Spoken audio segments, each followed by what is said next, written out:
사실 잘못 전달된 건 아닌 것 같습니다. 네. 사실 이제 그런 식으로 대화가 있어서 스피커폰으로 처음 전달했다고 하더라도 공식적인 대변인의 발언이 나가기 전에 한번 체크는 반드시 했을 거고요. 만약에 그런 팩트 체크 프로세스가 제대로 돼 있지 않다고 하더라도 이게 그 배변인이 이렇게 얘기하면 바로 속보로 쫙 나갔는데 그러면 네. 바로 번복하는 게 나왔어야 될 텐데요. 100분 정도의 시간이 있었고요. 그 사이에 네.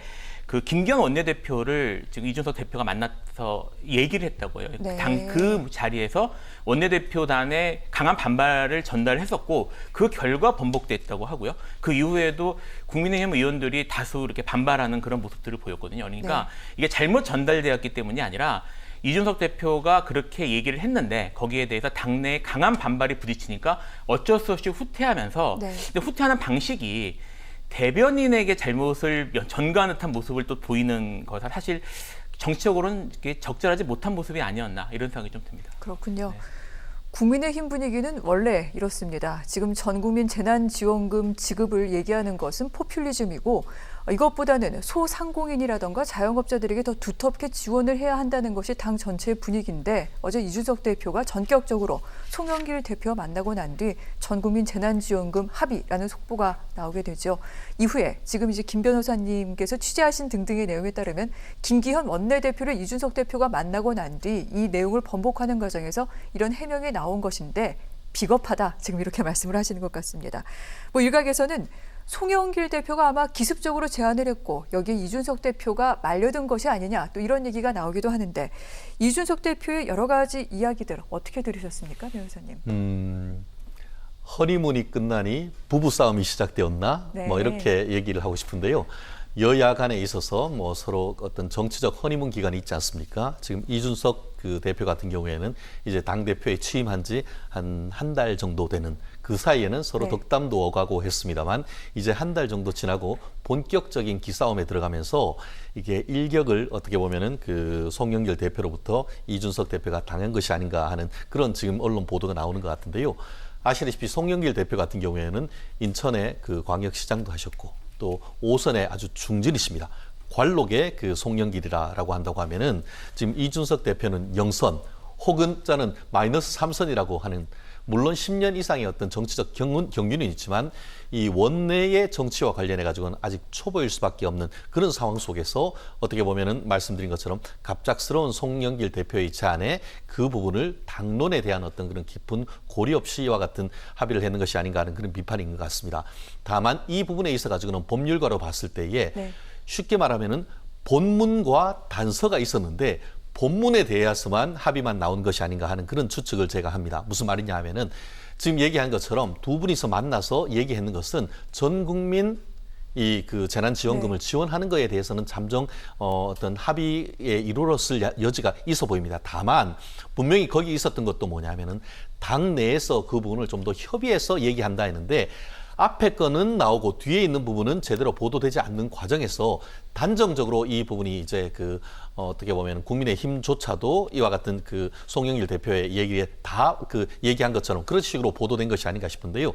실질적으로 지금 김기현 원내대표 같은 경우에도 그 내용을 본문과 단서를 다 한다고 하면은 100% 지원하기로 단정적으로 합의했다는 것 사실 자체가 팩트가 아니다. 이렇게 지금 얘기를 했고 실제로 지금 그와 같은 의견을 받아들여서 지금 그 이준석 대표 같은 경우에도 완전한 합의가 있었던 것은 아니다라고 하면서 언론 보도를 즉각적으로 냈습니다. 그렇다는 점에서 봤을 때는 어떻게 보면은 그 자리에서 어떤 좋은 취지로 했긴 했지만 언론 보도가 나오는 과정에서 전부가 나오진 아니했는 그런 미스가 있었다는데 어쨌든 그럼에도 불구하고 이 부분이 이제 어떻게 보면 굉장히 중요한 전 국민을 상대로 해서 지금 수십 조의 어떤 어떤 재원이 지원될 수 있는 그런 부분에 관해서 합의가 제대로 전달되지 않았다고 하면은 그 또한 이 국민의힘에서의 하나의 실책이 될 수가 있는 부분이기 때문에 어떤 그 국민의힘의 어떤 그 정당 지지율이 최근 높아지는 네. 과정에서 조금 어떻게 보면은 작은 어떤 그 허들을 만났다 그렇게 평가할 수 있을 것 같습니다. 알겠습니다. 자, 지금 허니문이 끝나고 이제 부부싸움의 실질적인 어떤 그 관계로 돌입하고 있다라고 말씀을 해주셨는데 그 부부관계라는 것이 지금 여야 관계에 대해서 맞습니다. 말씀하셨습니다만 실제로 또한 이 자신들 국민의힘 이 당 내에서는 또 어떻게 작용하고 있는지 이 부분도 들여다보도록 하겠습니다. 이준석 대표의 리더십, 이준석 리스크가 있다라는 그런 얘기가 나옵니다. 왜냐하면은 뭐 이번에 전 국민 재난지원금 얘기도 그렇고요. 저희가 뭐 얼마 전에 전해드렸던 김재원 최고위원회 뭐 민주당 경선에 관여하는 문제를 둘러싼 발언 등등도 그렇고 여러 가지 좀 리스크가 많다라는 얘기가 당 내에서도 좀 불거져 나오는 것도 같습니다. 만약에 이것이 실제로 그렇다면 사실 어떤 그 당 대표가 끌어갈 수 있는 그 여지가 많이 좁혀지는 게 아닌지 그런 생각도 들어요. 일단 그 이준석 리더십이 시험대에 오른 것은 사실인 것 같습니다. 네.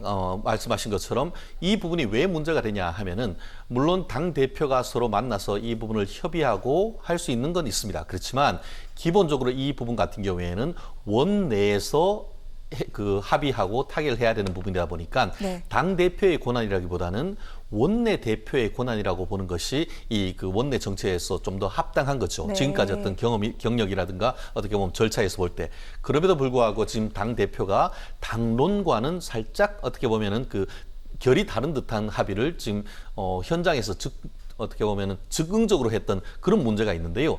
다만 이와 같은 위기가 있으면 그에 대한 대응이 어떤가가 어떻게 보면 리더십의 시험대라고 할 수 있을 것 같습니다. 네. 말씀하신 것처럼 지금 국민의힘의 당론 같은 경우에는 어쨌든 선별직원하고 가장 지금 그 코로나 사태에서 피해를 입은 것이 소상공인 자영업자이기 때문에 거기에 핀셋 지원을 해야 된다라는 것이 큰 틀에서의 합의입니다. 그런데 그런 부분을 이제 그 이번 그 언론 보도가 나온 이후에 이 그 이준석 대표 같은 경우에는 빠른 시간 어떻게 보면은 100분이라는 시간이 길다고도 볼 수 있지만 빠른 시간 내에 수습을 하고 그 내용에 대해서 언론에 보도를 하고 결국 그 주위에 있던 최고위원이라든가 관련되는 그 의원들의 의견을 받아들여서 이것을 네. 신속하게 대응했다는 점에서 나름대로 의미는 있는데요. 말씀드린 것처럼 당 외에서도의 어떤 부부싸움이 있지만 당 내에서도 부부싸움이라고 읽혀질 수 있지만 그것을 당 내의 의견을 신속하게 수렴해서 그에 대해서 나름대로 한 목소리를 냈다는 점에서는 좀 나름대로 그 리더십을 또 위기에서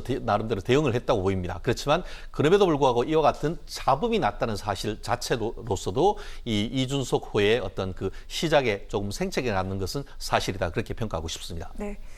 이준석 대표, 애칭으로 준스톤 이렇게 불리기도 합니다. 준스톤호 어떻게 가고 있는 것인지 이것이 어떤 그 작은 돌발 또 하나의 해프닝으로 끝나게 될 것인지 아니면 체제가 흔들리는 하나의 또 단초가 될 것인지 이 부분은 저희가 지켜보도록 하겠습니다. 자, 어제 송영길 민주당 대표와 이준석 대표 만나고 난 뒤 합의한 내용들을 발표한 것 가운데 또 눈에 띄는 내용들은 이런 것들이 있었습니다. 여야정 협의체를 구성을 하자, 또 선거법 같은 것들 좀 개정을 하자, 아울러 양당 대표 TV 토론을 갖자 이런 부분 상당히 좀 신선하다 이런 평가를 받기도 했는데 지금 다 묻혔죠. 그렇기 때문에 지금 약간 좀 우려스러운 부분이 많은 것도 같습니다. 예를 들어서 뭐 이번 일을 무마하기 위해서라도 이준석 대표는 앞으로 전 국민 재난지원금에는 아마 합의를 할 수가 없을 겁니다. 뿐만 아니라 여러 가지 여야 합의와 협치도 사실 신뢰가 깨졌다 이렇게 봐야 되지 않겠습니까, 변호사님? 그러니까 지금 이제 사실은 그동안 협치라고 말할 수 있는 것들이 그렇게 많이 없었기 때문에 네. 이번이 잘 됐으면은 협치에 있어서 중요한 진일보가 됐을 겁니다. 근데 그렇죠. 그것이 지금 깨지는 바람에 네. 사실 뭐 더 이상 협치나 이런 것들은 당분간 좀 어려운 상황인 것 같고요. 지금 여기서 중요한 거는 이제 최재형 변호사님께서 내부적인 그런 말씀을 하셨지만 저는 이제 국민의힘의 이런 이준석 체제 하에서 여러 잡음들이나 아니면 문제점들이 이번에 드러났다고 생각을 하거든요. 그러니까 네. 처음에 합의하는 과정, 그다음에 합의에 통해서 대변인에게 전달돼서 발표가 됐고 거기에 대해서 그 원내 대표단이 반응을 하고 그리고 그 후에 그 각 의원들이 불만에 찬 목소리를 네. 내면서 이렇게 삐걱거리는 모습들이 나타났는데 이것이 지금 사실 내부적으로 잠재되어 있는 그러니까 국민의힘이 어찌되었든 이준석 대표라는 이제 실험적인 결국 선택을 했던 거 아닙니까? 그 실험적 선택 이후에 한 달 정도 진행한 그 리더십을 본 이후에 내부에서의 불만들이나 이런 것들이 터져 나온 것처럼 보입니다. 이거를 이준석 대표가 어떻게 수습하느냐에 따라서 협치 문제도 결정이 될 거라고 생각합니다. 왜냐하면 이게 지금 협상이나 이런 게 되기 위해서는 내부적으로 이런 일사불란하게 이렇게 협상의 대표에게 힘을 실어주고 그런 것들에 대해서 또 협상 결과에 대해서 내부적으로 이렇게 받아가지고 또 프로세스대로 처리하는 이런 것들도 다 필요하거든요. 근데 지금 이렇게 되면 이준석 대표가 당대표 자격으로 나가서 민주당 쪽하고 협의해가지고 하는 것이 상당히 힘들어질 겁니다. 네. 네, 그런 문제들 때문에 그런 내부적 문제들 때문에라도 협치는 더 어려워지지 않을까 이런 생각이 좀 듭니다. 그렇군요. 네. 바로 이 같은 협의가 발표되자마자 당내 대권 주자들 사이에서 불만의 목소리가 나왔고요. 이것이 번복되고 난 뒤에도 몇몇 의원들은 지금 오늘 언론 인터뷰 등등을 통해서 계속해서 이 대표에 대한 불만을 쏟아내고 있는 중이기도 합니다. 앞으로 이 상황이 어떻게 전개될지 계속 지켜보도록 하고요. 그런데 이 민주당에서도 사실은 고민이 좀 있습니다. 전국민 재난지원금에 대해서 100% 다 찬성하는 것만은 아닙니다. 일단 대권 주자들을 보도록 할까요? 6명의 지금 본 경선에 오른 이 대권 주자들 3명은 환영을 했고요. 3명은 좀 비판적인 입장입니다. 김두관, 이재명, 추미애 후보는 전국민 재난지원금 지원 환영한다라고 얘기를 했는데 박용진 후보 같은 경우에는 한정된 재원 우려된다라고 얘기를 하기도 했고요. 이낙연, 정세균 전 총리를 지냈던 바 있죠. 합의는 존중은 한다라고 얘기를 했습니다. 선별 지원을 강조했던 바 있고요. 그러니까 마땅치 않다. 지금 이런 의사를 지금 표현하고 있는 거죠. 이런 가운데 홍남기 부총리 겸 기획재정부 장관 다시 한번 얘기를 했습니다. 소득 하위 80%에게만 주겠다는 이 얘기는 고민 끝에 제출한 정부의 이야기다. 국회에서 존중되기를 바란다라고 말을 했는데 자, 오늘 국회에서도 홍남기 부총리 여기에 대해서도 계속해서 강하게 이 80%선 차별 지급, 선별 지원이라는 데 대해서는 계속해서 숙이질 않고 있습니다. 이런 가운데 민주당 지도부는 오늘 오후에 비공개 최고위원 회의를 열어서 5차 재난지원금 전 국민 100% 지급을 당론으로 추진하겠다. 이런 입장으로 지금 전해지고 있는데 자, 어떻습니까? 당 내에서 여러 얘기가 나오고 있는데 지도부가 이 같은 결정을 내릴 경우 이게 잘 진행이 될 수 있을까요? 진행은 될 것 같습니다. 네. 다만 그러니까 좀 국민의힘하고 좀 다르게 볼 필요가 있는 것이요. 네. 일단 당내의 대선 주자들은 당의 입장과 반드시 일치하지 않을 수 있습니다. 왜냐하면 자신들의 차별된 모습들이나 정책들을 이렇게 내보여야 되는 입장이기 때문에 네. 그 사람들을 그리고 그 입장을 다르게 낼 수 있는 것이고 당내 대선 주자의 지지층 같은 경우에는 자기가 지지하는 그런 대선 주자의 그 입장을 따라갈 수밖에 없기 때문에 당내의 논쟁은 계속 될 것처럼 보입니다. 하지만 중요한 것은 당내 지도부가 어떻게 반응하냐의 문제거든요. 사실은 제가 봤을 때 물론 구체적인 민주당이나 아니면 국민의힘 내부의 구체적 논의들은 저희가 알 수가 없습니다만 당시에 그 당대표끼리 모여서 협의한 상황은 사실은 둘 다 양쪽 다 상황은 비슷했을 겁니다. 그러니까 합의한 내용을 들고 가서 이제 당 내에서 논의를 해가지고 어떻게 그렇죠. 따라갈지에 대해서 네. 이제 논의해야 될 부분이 있는 것인데 지금 민주당 쪽에서는 그렇게 송영길 대표가 합의해서 가져온 안을 가지고 어쨌든 내부적으로 아마 반발이나 이런 것도 있을 수 있었겠지만 지도부가 모여서 여기에 대해서 수기를 해서 네. 그런 분쟁이나 이런 것들 갈등 구조를 밖으로 내보내지 않고 합의한 다음에 100% 지원안을 하는 걸로 결정을 함으로써 송영길 대표에게 힘을 실어주는 모습을 보였거든요. 그러니까 여기에 대해서 어쨌든 현재 민주당 당 지도부는 송영길 대표에게 힘을 실어줘서 같이 가는 모습을 보이고 있습니다. 그래서 이게 지금 말씀드렸던 것처럼 무슨 일부 대선 주자들이 여기에 네. 대해서 불만이나 이런 것들을 내비친다고 하더라도 전체적인 민주당의 이런 모습들이나 진행 방향은 국민의힘보다 훨씬 더 안정적으로 가지 않을까 이런 생각이 좀 듭니다. 그렇군요. 대권 주자들의 입장, 어찌됐건 불만이 있더라도 존중한다라는 그런 입장을 내기도 했죠. 아울러 대권 주자들은 다른 주자와 또 차별화된 모습을 보이고 지금의 정권과 또 다른 모습을 보여야 되는 어떤 그 정치적인 고려도 있을 겁니다. 그것과는 별개로 당 지도부가 결정을 하면 민주당 내에서는 이 부분 아마 순조롭게 진행이 될 것이다. 이렇게 말씀을 해주셨는데 사실은 민주당이 넘어야 될 산은 당이 아니라 정부가 되겠죠. 홍남기 부총리. 오늘도 국회에서 의원들이 질의가 있었습니다. 예를 들어서 민주당 우원식 의원 같은 경우에는 길은 정치가 낼 것이고 정부는 이 길을 따라가라라고 얘기를 했는데 그렇게 생각하지 않는다라고 얘기하면서 강하게 반발하기도 했습니다. 이런 부분들은 어떻게 봐야 됩니까? 혹시 홍두삼이라고 들어보셨습니까? 용두삼이의 새로운 말인데요. 네. 홍남기 부총리가 지금까지 1차, 2차 추경을 하고 국민들에게 네. 이와 같은 재난지원금을 할 때 처음에는 이른바 국가의 곡간지기로서 안 돼요, 안 돼요, 안 돼요 하다가 어느 순간 돼요, 돼요, 되었죠. 그렇기 때문에 정치권에서 홍두삼이라고 하는 얘기가 지금 나오고 있는데요. 지금 실질적으로 지금 봤을 때 최근에 어떻게 보면은 그 기저효과든 어쨌든 코로나로 인해서 경제가 좋지 않았다가 경제가 다시 살아나면서 세수가 수십억 늘어난 건 사실입니다.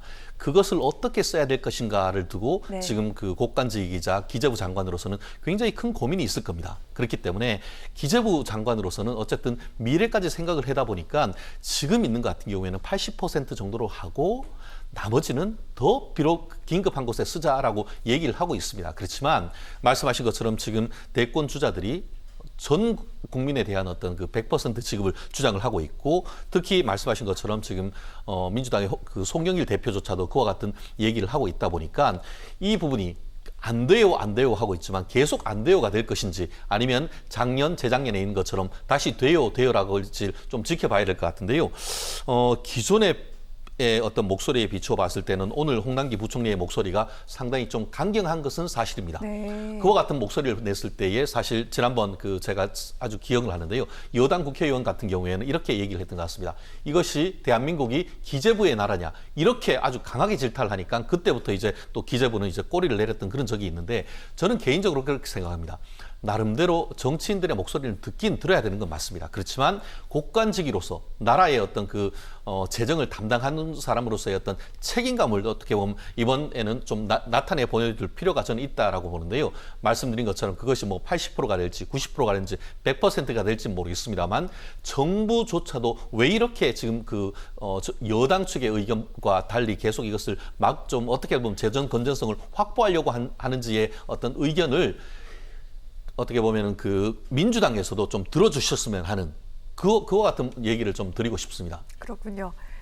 자, 2차 추경 예산안, 이번에 전 국민이 대상이 될지 5차 재난지원금을 다루게 되는데, 앞서 여야는 23일까지는 이 추경안을 통과시키겠다, 이렇게 합의를 했던 바 있습니다. 그렇게 진행이 될지, 앞으로 어떻게 가닥을 잡게 될지 아직 시간이 있는 만큼 좀 더 지켜보도록 하겠습니다.